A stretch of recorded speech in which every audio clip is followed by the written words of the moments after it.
नायक करे बर बदन करहु अनुग्रह सोई बुद्धि राशि शुभ गुण सदना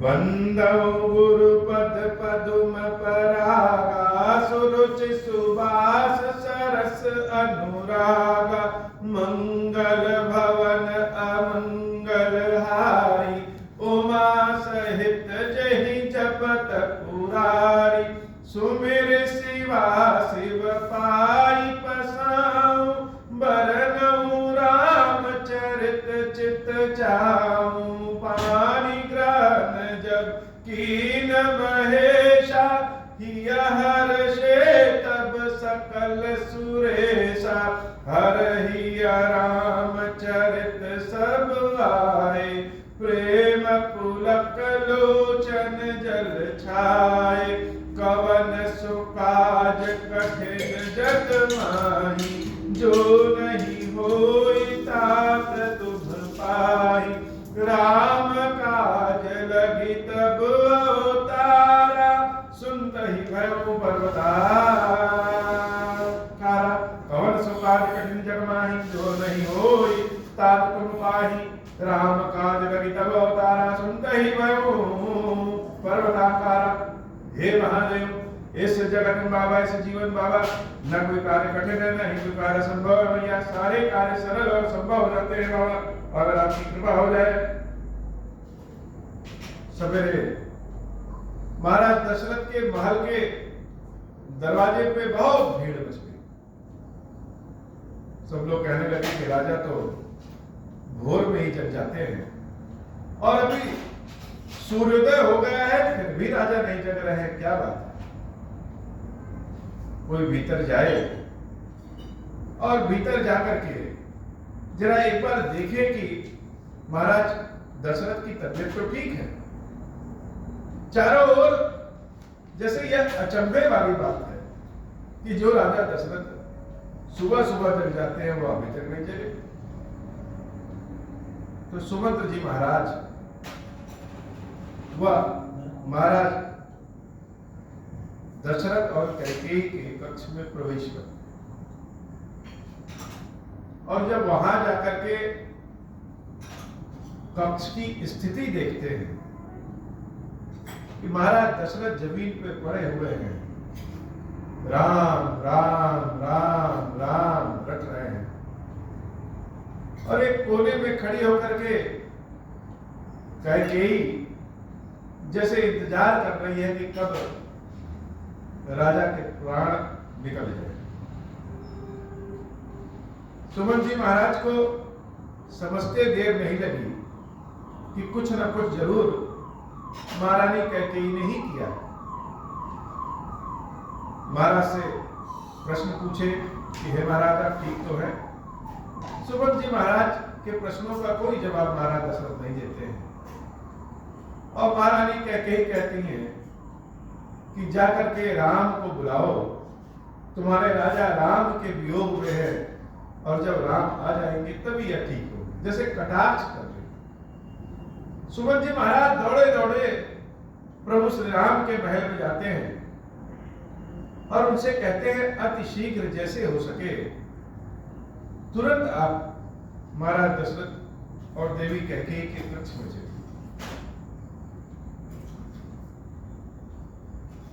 प्रभु श्री राम जल्दी से सुमंत्र जी महाराज के साथ महाराज दशरथ के यहां जाकर के जब उनकी स्थिति को देखते हैं, जाई दीख रघुवंश बनी नरपति निपट कुशाज सहम परव लखी सिंह नहीं मन मृत्यु। राजा की इतनी बुरी स्थिति है जैसे बाबा कहते हैं देवी कोई बूढ़ा हाथी हो और वो किसी शेर को देख करके सहम जाए। महाराज दशरथ की वही बूढ़े हाथी वाली स्थिति हो गई है। अत्यंत बुरी अवस्था में प्रभु श्री राम ने जब महाराज दशरथ को देखा कि महाराज दशरथ के होठ सूख गए हैं, शरीर तप रहा है, और देवी कैकेयी उनके समक्ष ही खड़ी है, जैसे लग रहा है कि वही साक्षात मृत्यु। ऐसी स्थिति को जब भगवान श्री राम ने देखा तो अपने पिता महाराज दशरथ की स्थिति को देख करके प्रभु का जो करुणामय हृदय है, बहुत दीनहीन अवस्था में पहुंच गई। आज तक ऐसी हालत महाराज दशरथ की तो हमने देखी ही नहीं। माता कैकेयी की ओर सम्मुख होकर के प्रभु श्री राम माता कैकेयी से हाथ जोड़ करके पूछते हैं कि हे भाई, ये हमारे पिता दशरथ इतने कष्ट में क्यों हैं? यह तो स्वयं नहीं बोल पा रहे हैं, लेकिन माता आप तो बताइए कि कष्ट का कारण क्या है, और जो कष्ट का कारण है उस कारण को ही दूर करके पिताजी दशरथ को स्वस्थ किया जाए। प्रभु श्री राम का व्यवहार अत्यंत मधुर, लेकिन देवी कैकेयी ने जब राम जी के इस बातों को सुना तो जैसे कठोर निष्ठा, कठोर पत्थर की मूर्ति के स्वरूप में, कठोरता की मूर्ति के स्वरूप में कैकेयी ने कटाक्ष करते हुए प्रभु श्री राम से कहा, सुनहु राम सब कारण एहू, राज तुम पर बहुत समय। हे राम, राजा के दुख का कारण सिर्फ एक ही है कि ये महाराज तुमसे बड़ा प्रेम करते। प्रेम ही कभी कभी कारण बन जाता है अथाह कष्ट। यद्यपि प्रेम तो आनंद का विषय है, प्रेम तो सुख का विषय है, लेकिन प्रेम ही ऐसा कष्ट का कारण बन जाता है जिसका निवारण कहीं नहीं। वो चाहे बाप बेटे का प्रेम हो, पति पत्नी का प्रेम हो, भगवान और भक्त का प्रेम हो, जैसा भी प्रेम में जब विछोह की बात आ जाती है, वह विछोह का दर्द विष के भी दर्द से बड़ा दर्द होता है। और महारानी कैकेयी ने मानो उसी बात को लेकर के दशरथ और राम दोनों पे कटाक्ष कर दिया कि तुम्हारा प्रेम ही राम दशरथ जी की इस अवस्था का कारण। दशरथ अर्थात जिसका अपनी सभी इंद्रियों में विजय प्राप्त, वो महाराज दशरथ आज इस स्थिति में है। प्रभु श्री राम ने कहा कि मैं कारण हूं। हे माता, कृपया स्पष्ट बताइए। देवी कैकेयी कहती है, देन कहने मोहि दुई वरदाना, मांगे जो कछ मोहि सुहाना, सो सुनि भयो भूप उर सोचू, छाड़ न सकहि तुम्हार संकोच। हे राम, बहुत पहले महाराज दशरथ ने हमें 2 वरदान देने के लिए कहा था। अब समय जब आ गया, हमने अपने दोनों वरदान को मांगा। जो मुझे उचित लगा, जो मुझे चाहिए वह मांग लिया। और जब हमने अपने दोनों वरदानों को मांगा, ये महाराज दशरथ की यह स्थिति हो गई जो कि वह तुम्हारे संकोच को छोड़ नहीं सकते। एक ओर तो पुत्र का स्नेह है और एक ओर अपने कुल खानदान की मर्यादा है कि वाणी कटे ना, क्योंकि रकुल में तो जो वचन दे दिए। लेकिन ये महाराज दशरथ तुम्हारे प्रेम के चक्कर में पड़ करके अपनी ऐसी हालत, हम इनसे कह रहे हैं कि महाराज आप कह दो कि हम अपने वचन पूरा नहीं करेंगे। यह कह भी नहीं रहे हैं और हमारे वचनों को पूर्ण भी नहीं कर रहे। सुत स्नेह इत वचन पुत संकट पर नरेश। नरेश तो संकट में पड़ गए एक और पुत्र का स्नेह और दूसरी ओर कुल खानदान की मर्यादा। सकहु न आयस धरहु सिर, मेटहु कठिन कलेश। अब इनका निवारण तो तुम ही कर सकते। महारानी कैकेयी अपनी पूरी बुद्धि चला रही। वह प्रभु श्री राम का जो स्वभाव है उसी को हथियार बना रही, क्योंकि कैकेयी से ज्यादा अच्छा राम को कौन जानता है। समय ऐसा घूम जाता है कि जो कभी अपने सांस अपने प्राण होते हैं उन्हीं से जैसे लगता है कि जीवन समाप्त हो जाए। देवी कैकेयी तो राम के रग रग में, राम के उठने चलने बोलने बात करने के तरीके में भी देवी कैकेयी है, क्योंकि माता कैकेयी ने राम को उंगली पकड़ करके चारों ओर से चलना सिखाया है। तो राम के स्वभाव को तो माता जानती ही है। तो लग रहा है कि दशरथ जी पता नहीं हमारे वचन को पूर्ण करें या न करें। वह एक और अपने वचन को तोड़ भी नहीं सकते और राम को छोड़ भी नहीं सकते। तो यह अगर इसी हालत में रह गए कि बोलना ही बंद कर दिए तब तो स्थिति बड़ी गड़बड़ हो जाएगी। लेकिन देवी कैकेयी यह जानती है कि राम अपने पिता के वचनों को पूर्ण करने के लिए, अपने पिता को सुखी करने के लिए, अपने कुल खानदान को मर्यादित रखने के लिए वह सब कर सकते हैं जो देवी कैकेयी चाहती है। इसलिए माता कैकेयी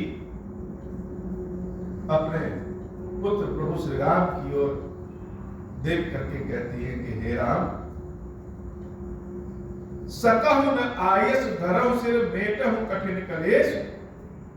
अब तुम ही कर सकते हो। राम, राजा दशरथ के वचनों को पूर्ण करो और इनके क्लेश को दूर करो।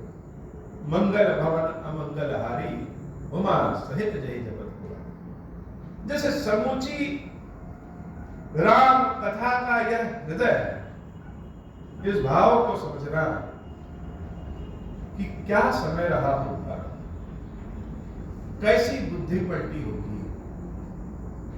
एक समय जो कैकेयी ब्रह्मा जी से प्रार्थना कर रही थी कि जितने दिन यह राम हमारी आंखों से दूर रहे, जब विश्वामित्र जी के साथ गए हुए थे, हे ब्रह्मा जी हमारे जीवन से उतने दिन को कम कर दें। अर्थात अगर 2 महीने हमने राम को नहीं देखा तो मेरा जीवन जो है 2 महीना और बढ़ा देना ताकि हम देख सकें। और आज वही कैकेयी राम से ही कह रहे हैं कि अपने पिता के वचनों को पूर्ण करो। जरा सुनने के साथ साथ अपनी कल्पना की दृष्टि और कान को भी उगाइए और सोचिए कि उस कक्ष में हम खड़े हैं, उस देवी कैकेयी के कोप भवन के दरवाजे पे खड़े हैं और जो अयोध्या उत्सव के रंग में डूबी हुई थी वह विष के धुएं में अब डूब रही है। क्या स्थिति रही होगी कि एक और मर्यादित राम, एक और चक्रवर्ती सम्राट दशरथ और एक और देवी कैकेयी सर्वगुण संपन्न। माता ने प्रभु श्री राम से कहा कि अब तुम ही क्लेश दूर कर सकते हो, और यह कहने में कैकेयी को कोई संकोच भी नहीं लगा। ज्यादातर जब हम लोग अपनों किसी से झगड़ा करते हैं तो फोन पे कुछ भी कह लीजिए, लेकिन जिससे हृदय मिला हुआ है जब वो सामने आता है तो बहुत बातें आंख में आंख मिला करके नहीं कह सकते। हो सकता है किसी समय के लिए क्रोध रहा हो तो क्रोध में कह दे, लेकिन जब सामने बैठेंगे तो उतना नहीं कह सकते। लेकिन कैकेयी की यह दशा है कि जैसे संकोच ही खत्म हो गया है। राम से कह रही है, निधरक बैठ कहो कटुबानी, सुनत कठिनता अति अकुलानी, जीभ कमान बचन सर नाना, मनहु महिप वृद्ध वृक्ष समान। बोलने वाला तो बोल जाता है लेकिन सुनने वाले कमाल करते हैं। कानों को बंद कर लिया जाए ऐसे कठोर वचन और कठोर भाव के साथ देवी कैकेयी प्रभु श्री राम से बेधड़क कह रहे, जैसे जवान ही धनुष हो गई है और उसके बोल तीर हो गए हैं जो कि हमेशा निकल ही रहे। जनु कठोर पन धरे शरीरु, सिखई धनुष विद्या पर वीरु, सब प्रसंग रघुपति ही सुनाई, बैठ मनहु तनु धरि निठुराई।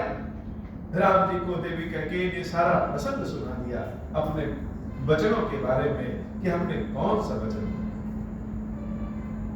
लेकिन कैकेयी के चेहरे में संकोच नाम का कोई चीज ही नहीं। और प्रभु श्री राम वह तो मर्यादा पुरुषोत्तम है, वह मर्यादा में आकर के अपनी माता के सारे वचनों को सिर झुकाए सुनते रहे। मन मुस्काई भान तुलभाई। लेकिन कैकेयी जब प्रभु श्री राम को यह कह रही है वचनों के बारे में, तो राम जी मनी मन मुस्कुरा रहे हो। कभी कभी विष ही अमृत हो जाता है। समुद्र मंथन हुआ, 14 रत्न तो देवता और राक्षसों ने आपस में बांट लिया, लेकिन विष के बारे में क्या कहें? जब विष निकला तो न देवता की क्षमता है और न ही राक्षसों की क्षमता।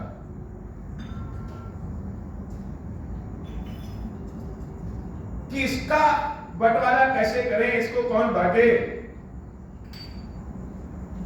किसी की क्षमता ही नहीं। तो कौन याद आता है? तो जो असीमित अनंत है महादेव, वह याद आते हैं।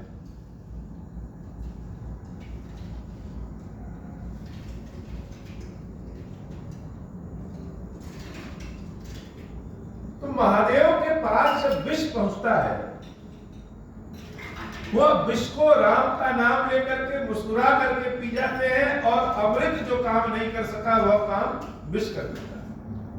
विष ही जैसे अमृत बन जाता है, वैसे ही जब राम जी के समक्ष देवी कैकेयी ने अपने इन दोनों वचनों को बताया, तो राम जी मनी मन मुस्कुरा रहे। मन मुस्काई भान कुल भानु, राम सहज आनंद निधानु, बोले वचन विगत सब दूषण, मृदु मंजुल जन भाग विभूषण। बड़ा ही मुस्कुराने लगे, जैसे लगे कि दोनों हाथों में लड्डू आ गया है। जंगल जाने की बात सुन करके कोई मुस्कुराएगा, लेकिन अपने राम तो ऐसे ही सहज है। अब मुस्कुरा क्यों रहे हैं? मुस्कुरा इसलिए रहे हैं कि जैसे जंगल में उनके भक्त सब उनका इंतजार कर रहे हैं, और आज राम को छुट्टी मिली है उन भक्तों से मिलने का। स्वयं तो कह नहीं सकते कि हमको जंगल भेज दो, लेकिन होनी ऐसी हो गई है, माता सरस्वती ने ऐसी कृपा बना दी है कि अब उन सारे भक्तों से मिलन होगा भगवान का। फिर तो यह आनंद की बात। और दूसरा आनंद की बात यह है कि जंगल में जाएंगे तो भक्तों से मिलेंगे, ऋषियों मुनियों से मिलेंगे, और आनंद की बात यह है कि जाएंगे तो माँ बाप का नाम भी रोशन होगा, अर्थात दोनों पुण्य। माँ बाप के वचन को मान रहे हैं वह भी पुण्य, और जंगल में जाएंगे तो वह भी पुण्य। भगवान मुस्कुराते हुए देवी कैकेयी माता कैकेयी से कहते हैं कि हे माई, सुनु जननी सोई सुत बड़ भागी, जो पितु मातु वचन अनुरागी। हे माता, वह पुत्र बड़ा भाग्यशाली होता है जो अपने पिता और माता की वचन को मानता है। मान सकने की क्षमता जिसको मिलती है वह तो बड़ा भाग्यशाली होता है। भगवान ने सबसे पहले जो आनंद की बात बताई वह यही बताई कि माँ बाप की बात को मानने को मिल जाए, उससे ज्यादा पुण्य और आनंद की बात हो ही नहीं सकती। तनया मातु पितु तोष निहारा दुर्लभ जननी सकल संसारा। सारे संसार में यह पुण्य दुर्लभ है जो पुत्र अपने माँ बाप को संतुष्ट कर सके। सारे संसार में यह दुर्लभ है, और अगर यह मेरे भाग्य में आ रहा है, यह इससे ज्यादा आनंद की क्या बात है। और यही नहीं माता, एक तो आप लोग की बात को मानने का पुण्य, और दूसरा यह मुनिगण मिलन विशेष बन सबई भांति हित मोरा। वन में तो विशेष रूप से मुनियों से संतों से मिलना होगा, और मुनियों संतों से मिलने में सबसे ज्यादा हित तो मेरा ही होगा। तेहि महापितु आयस बहुरी समंत जननी तोरा। तो एक तो हम आपकी और पिताजी की आज्ञा का पालन कर रहे हैं, उसका आनंद, उसका पुण्य, और जाकर के संतों ऋषियों मुनियों से जब मुलाकात होगी उसका आनंद, उसका पुण्य। तो चारों ओर से मेरे हाथों में तो दोनों हाथों में लड्डू है। हे माता, इससे ज्यादा और अच्छी बात मेरे लिए क्या हो सकती है। रही बात अयोध्या की राजगद्दी की, तो भरत तो जैसे मेरे प्राण हैं, मेरे और भरत में कोई अंतर नहीं है, और भरत हर ओर से योग्य है। इस अयोध्या की राजगद्दी पे महाराज दशरथ के बाद जब भरत बैठेंगे तो इस अयोध्या का सर्वांगीण विकास होगा। यह तो और आनंद की बात है कि वह अयोध्या संभालेंगे और हम जंगल में जाकर के ऋषि मुनियों के दर्शन करेंगे। भरत प्राण प्रिय पावहि राजू, विधि सब विधि वही सन्मुख आजू। जौ न जाऊं पन ऐसे ताजा, प्रथम गनीय मोहि मूढ़ समाजा। हर ओर से यह विधाता हमारे लिए लाभकारी है। अब ऐसे समय में अगर हम वन में न जाएं, जंगल न जाएं, तो हमारे समान दूसरा कोई मूर्ख तो संसार में नहीं है। सेव ही अरण्य कलप तन त्यागी, परिहरि अमृत देहि विषुमागी। जो कल्प वृक्ष को छोड़ करके अरंडी के वृक्ष की सेवा करे, अमृत को छोड़ करके विष को मांग ले, ऐसे व्यक्ति को तो मूर्ख ही कहेंगे। तो माता पिता की आज्ञा मान करके जंगल में जाना, यह तो कल्प वृक्ष है। भला इसको हम छोड़ करके कहां जाएंगे। तेव न पाई अस समो चुकाही, देख विचार मातु मन माही। हे माता, कोई कष्ट की बात नहीं, यह तो हमारे लिए बड़ी अच्छी बात है। अब एक दुख मुहिम विशेषी, निपट विकल नर नायक दे। लेकिन एक दुख मेरे हृदय में यह है, हम अपने पिता को ऐसी स्थिति में नहीं देख सकते। इन महाराज दशरथ को ऐसी स्थिति में नहीं देख सकते। आज तक हमारे यह महाराज, यह हमारे पिता हमेशा गर्व की को लेकर के चले हैं। यह इनका सर हमेशा ऊंचा उठा है, और मेरे कुल खानदान में सबने जो बात कही है वो पूर्ण किया है। एक बार यह अपने कष्ट को हमसे कहे तो होते। इनको लग रहा है कि राम को बुरा लगेगा। अरे राम को तो इससे ज्यादा अच्छा कुछ लग ही नहीं रहा है। थोड़ा ही बात पे कहीं दुख भारी, बड़ी छोटी सी बात है, और छोटी सी बात के लिए हमारे पिता को इतना दुख हो रहा है। यह हमारे लिए बड़ा कष्टप्रद है। होति प्रतीत न मोहि महतारी, राव धीर गुण उदज अगाधु। भा मोहिते कछु बड़ अपराधु, जाते मोहि न कहत कछु राहु। मोर सपत तो ही कहु सखी भाव। हे माता, मेरा ही कुछ अपराध रहा होगा कि मेरे पिता महाराज दशरथ हमसे कुछ कह नहीं रहे। हे भैया, आपको सौगंध है, सच सच कहिए। सहज सरल रघुबर वचन, कुमति कुटिल करि जान।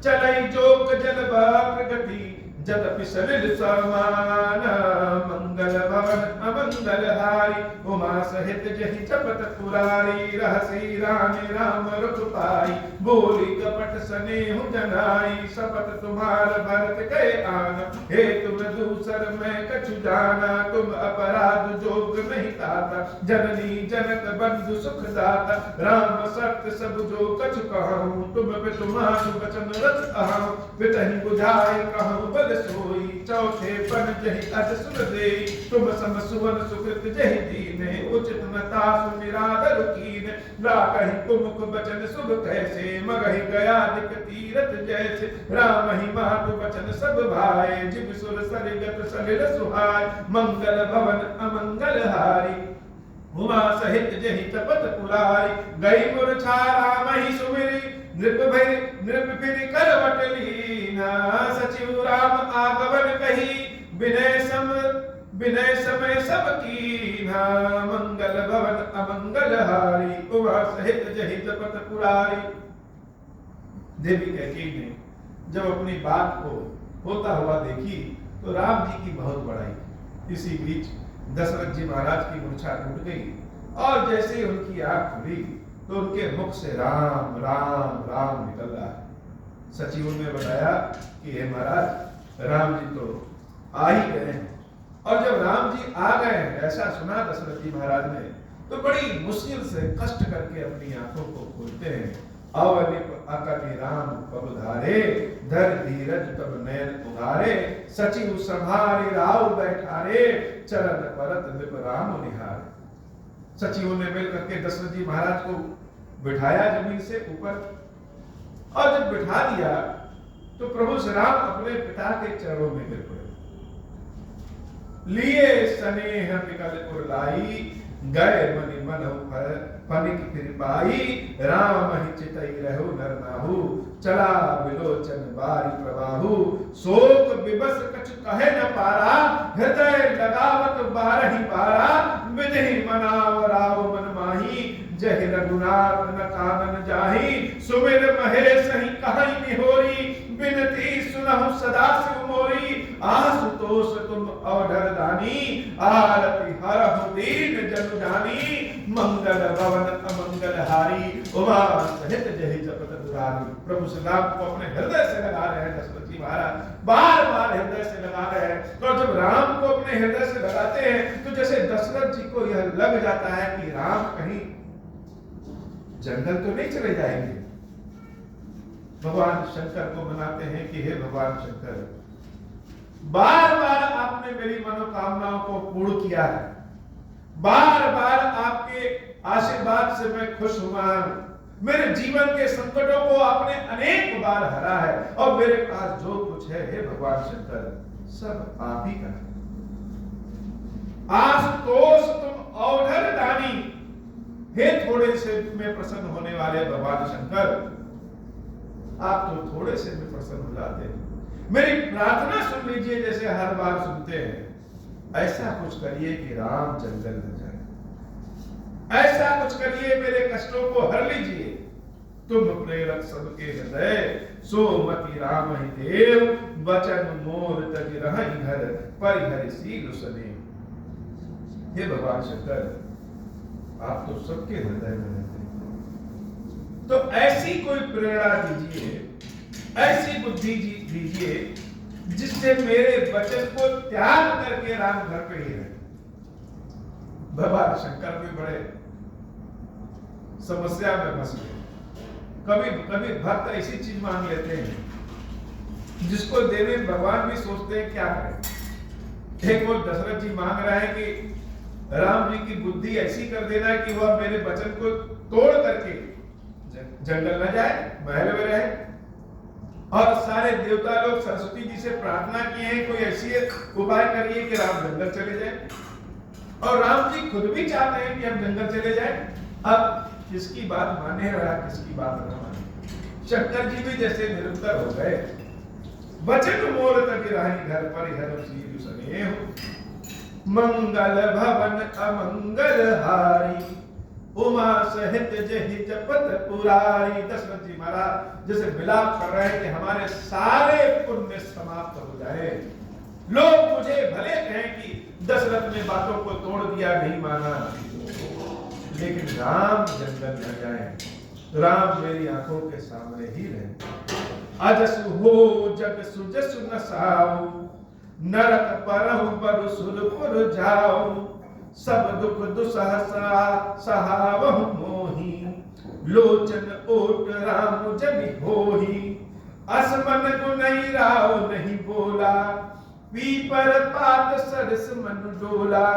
रघुपति पितहि प्रेम बस जानी, पुण्य कछु कहाई मातु अनुमानी। देश काल अवसर अनुसारी, बोले वचन विनीत विचारी।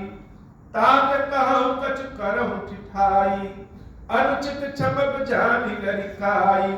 अति लघु बात लागी दुख पावा, काहु न मोहि कहि प्रथम जनावा। देखि गुसाई पूछहु माता, सुनि प्रसंग भय शीतल गाता। मंगल भवन अमंगल हारी, उमा सहित जहि जपत पुरारी। मंगल समय स्नेह बस, सोच परिहर्यतात। आयस देयई हर्ष हिय, कहि कुल के प्रभु गात। मंगल भवन अमंगल हारी, उमा सहित जहि जपत पुरारी। प्रभु श्री राम महाराज दशरथ से कह रहे हैं कि हे पिताजी, आप मूर्छित थे तो हमने सारी बात अपनी माता कैकेयी से जान लिया, और मुझे इस बात का बड़ा दुख हुआ कि इतनी बड़ी बात हो गई और छोटी सी बात के लिए आपने हमको बताया नहीं। हे पिताजी, आज्ञा दीजिए हमें, और अपना मोह अपना स्नेह छोड़ दीजिए। आप हमारे पिता के साथ साथ महाराज भी हैं, समूची जनता ही आपके पुत्र के समान है।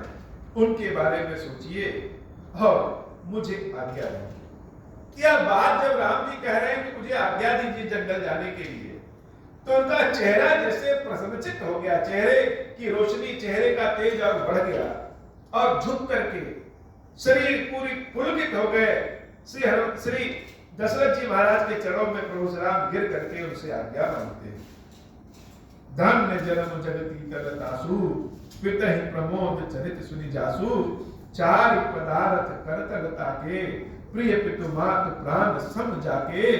आयस पाली जन्म फल पाई, अहम बेगहि होई रजाई। विदा मातु सन आवहि मांगी, चली हम बनहि बहुर पद लागी। अस कही राम गवन तब कीन्हा, भूप शोक बस उतर न दीना। नगर व्यापी गई बात सुतीछी, छुअत चढ़ी जन सब जन बीछी। सुनि भय विकल सकल नर नारी, बेली बिटप जिमि देखि दवारी। जो जहाँ सुनई धुनई सिरु ना सोई, बड़ विषाद नहीं धीरज होई। मंगल भवन अमंगल हारी, उमा सहित जहि जपत पुरारी। भगवान श्री राम पिताजी के चरणों में झुक करके प्रणाम करते हैं, कहते हैं आज्ञा दीजिए। राजा दशरथ कुछ बोल नहीं पा रहे हैं, ना कह पा रहे हैं और ना ही हाँ कर रहे हैं, लेकिन राम जी तो प्रणाम करके निकल दिए। और यह बात जब नगर में फैली तो सारे नगरवासी जैसे अपने शरीर को धुल ले रहे हैं, अपने सर को अपने ही हाथों से कोस रहे हैं, पीट रहे हैं। यह क्या हो गया? ये महारानी कैकेयी ने यह क्या कर दिया? मुख सुखाई लोचन स्त्रवित। जनता की यह स्थिति हो गई कि जब जनता जान गई कि राम जंगल जा रहे हैं तो सबका मुंह सूख गया, आंखों से झरझर झरझर पानी गिर रहा है। मुख सुखाई लोचन स्त्रवई, शोक न हृदय समाई। मनहु करुण बस कटकई, उतरी अवध बजाई। मंगल भवन अमंगल हारी, उमा सहित जहि जपत पुरारी। मिलहि माज विधि बात बिगारी।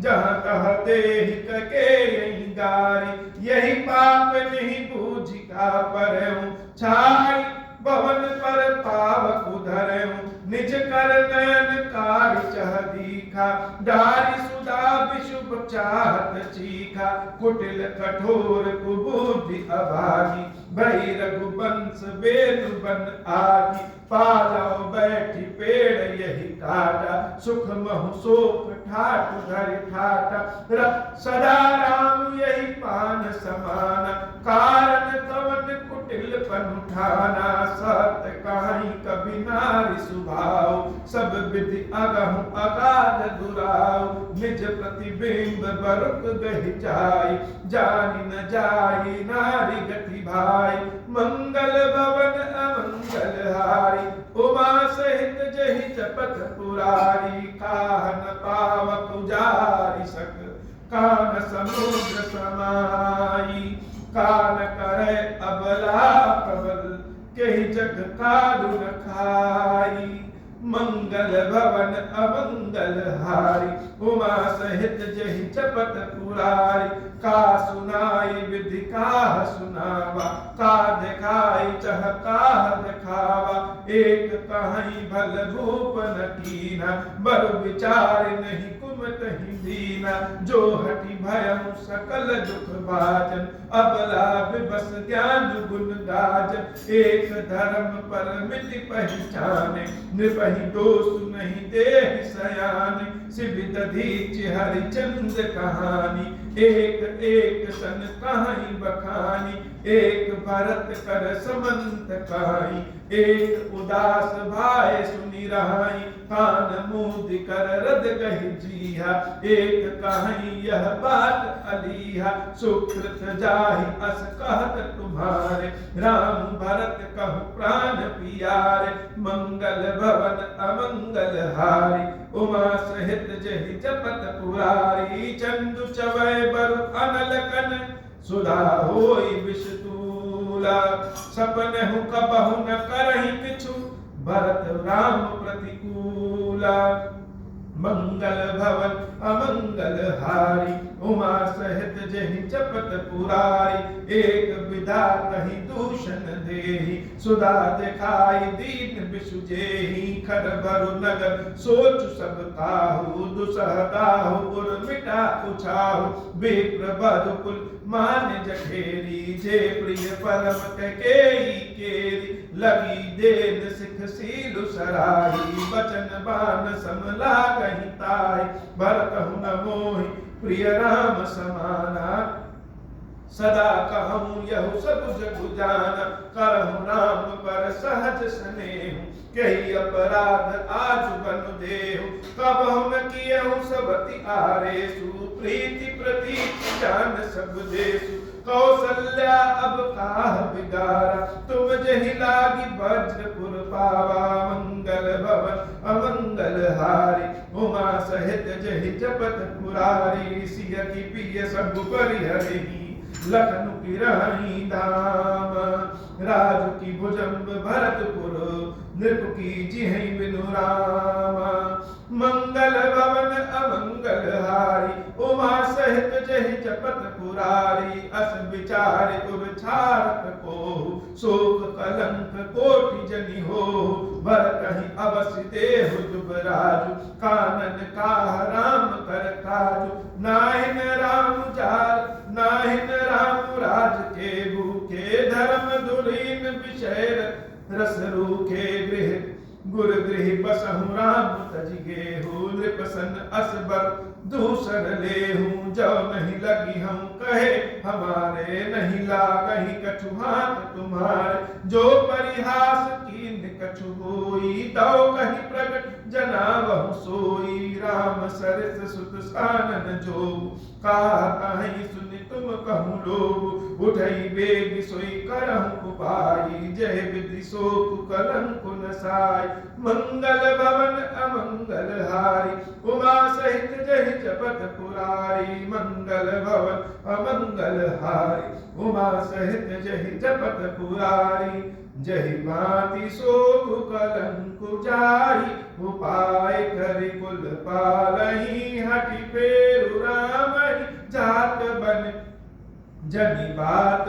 दूसर चालहि, जिमि भानु बिनु दिनु प्राण बिनु तनु चंद बिनु जिमि जामिनी तिमि अवध तुलसीदास प्रभु बिनु समुझ जी मामिनी सकिन सिखावनु दीन सुनत मधुर परिणाम ते कछु कानन कीन कुटिल प्रबोधि कुबरी मंगल भवन अमंगल हारी उमा सहित जहि जपत पुरारी उतरन दे दुसहर रूखी मृगन चितौ जनु पागिन भूखी व्याधि असाधि जान जिन व्याधि असाधि जान दिन त्यागी चली कहत मति मंद अभागी राजु करत यह देह बिगोई कीन सि अस जस करई न कोई यह विधि बिल पही पुर नर नारी देहि कुचाल ही कोटिक गारी जरहि विषम जर ले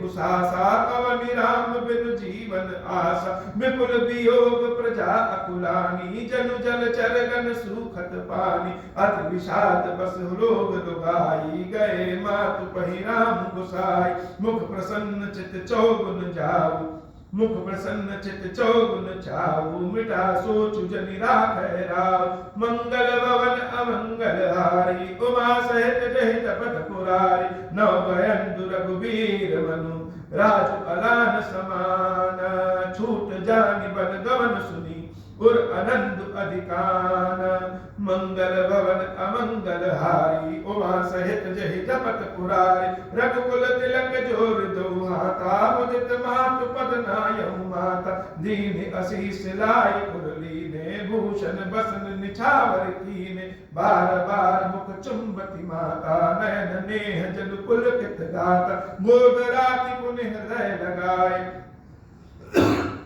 स्रवत प्रेम रस पयत सुहाए प्रेम प्रमोद न कछु कहि जाय रंक धनद पद बीजन पाई सादर सुंदर बदन निहारी बोली मधुर बचन महतारी काऊ तात जननी बलिहारी कबहि लगन मृदु मंगलकारी सुकृत शील सुख सीव सुहाई जन्म लाभ कई अवधि अगाई मंगल भवन अमंगल हारी उमा सहित जहि जपत पुरारी जहि चाहत नर नारी सब अति आरत यही भांति जिमि चातक चातक त्रिषित वृष्टि शरद ऋतु स्वाति मंगल भवन अमंगल हारी उमा सहित जहि जपत पुरारी।